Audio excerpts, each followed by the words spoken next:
नमस्कार साथियों, एक बार पुनः आप सभी का आप सबके अपने YouTube चैनल पर हम स्वागत करते हैं। आज का जो विषय बहुत ही बढ़िया है, बहुत ही अच्छा है। अक्सर हम उस पर चर्चा करते रहते हैं कि ऐसा विषय जिस पर हर व्यक्ति रोज चर्चा करता है। क्या है वह विषय? भाग्य। आप भी कहते हैं, मैं भी कहता हूँ, सब कहते हैं कि हमारे भाग्य में ही नहीं है, हमारे भाग्य में था हमको मिला, या हमारे भाग्य में रहेगा तो हमको मिलेगा। तो यह भाग्य है क्या? पहले भाग्य को समझते हैं। भाग्य का मतलब भाग का मतलब हिस्सा। जैसे प्रकृति ने जो आपके हिस्से में दिया है वह आपको मिलेगा, यह भाग्य का है। ऐसा हम मानते हैं, सब मानते हैं, यह भाग्य का वास्तविक परिभाषा यही है। पर अब हम समझते हैं कि यह भाग्य जो है ये तो ठीक है, भाग्य है। लोग का कोई कहता है भाग्य कुछ भी नहीं है, कोई कहता है भाग्य है। तो बहुत सारी दुविधाएं रहती हैं हमारे बीच में, वास्तव में है क्या? देखिए, भाग्य का उचित परिभाषा मैं बता दिया आपको। भाग्य से तात्पर्य है भाग, हिस्सा। तो भाई हिस्सा प्रकृति ने आपको भेजा है तो आपके हिस्से में कुछ न कुछ दिया है, कह सकते हैं, तो वो आपका है।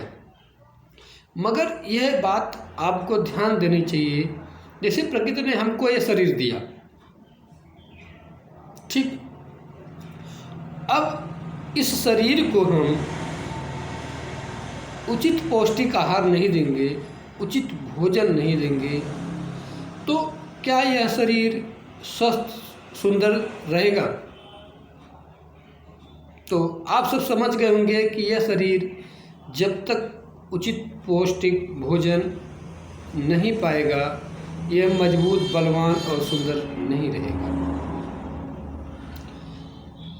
इसी तरीके से हमारा भाग्य है, भाग्य का भी एक भोजन है।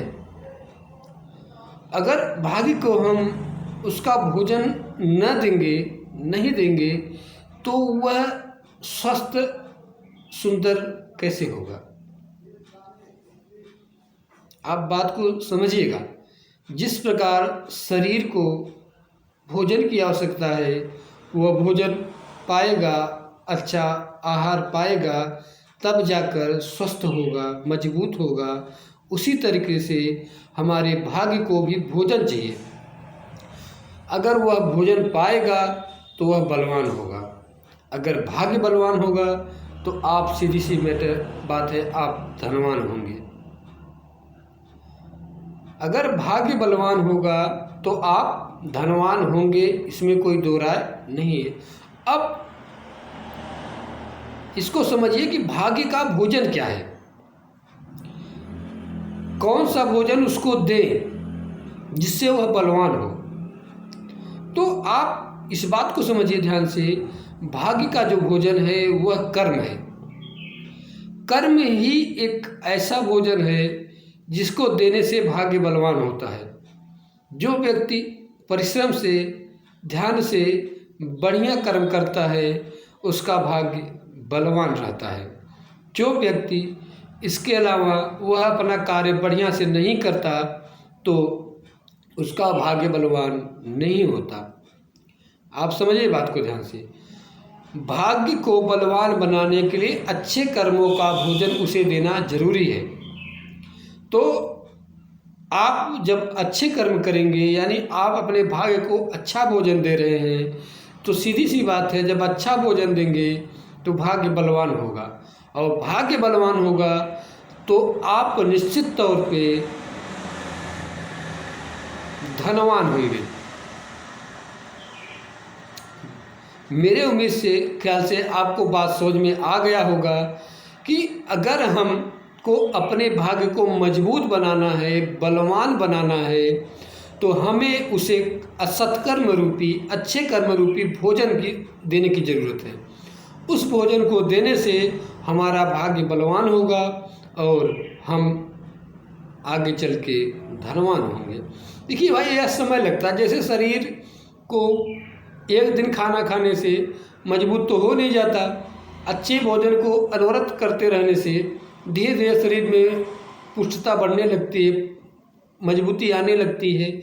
उसी तरीके से एक दिन के कर्म करने से भाग्य बलवान नहीं होगा। हम अनवरत धीरे धीरे कर्म करते रहें, अच्छे तरीके से करते रहें, तो एक न एक दिन ऐसा आएगा, धीरे धीरे करके हमारा भाग्य बलवान होना स्टार्ट होगा और एक न एक दिन पूर्णतः वह बलवान हो जाएगा। जब वह बलवान हो जाएगा, आपको खुद ही महसूस होगा कि नहीं, आप बहुत ही अच्छे पोजीशन पे हैं, धनवान हैं। तो मेरे ख्याल से आपको भली भांति समझ में आ गया होगा कि हम अपने भाग्य को मजबूत कैसे बनाएं। तो साथियों, अगर वीडियो अच्छा लगता है तो लाइक कर दीजिएगा और हो सके तो चैनल को सब्सक्राइब कर लीजिएगा। अपने मित्रों के साथ ज़रूर शेयर करिएगा, क्योंकि हो सकता है किसी न किसी के जीवन में कुछ न कुछ परिवर्तन आ जाए। कहने का मतलब यह होता है कि यह एक परोपकार का काम है। अगर आपको समझ में आता है कि हमारी बातें वास्तव में कुछ हद तक सत्य हैं, देखिए परिपूर्ण कोई नहीं है, फिर भी कोशिश हम करते हैं कि जहाँ तक हो सके अच्छी बातों का संग्रह करके आप तक पहुँचाया जा सके। अगर अच्छा लगता है तो अपने 2-4-10 मित्रों को ज़रूर शेयर करिएगा, जिससे उनके जीवन में भी कुछ सकारात्मक परिवर्तन हो सके। धन्यवाद।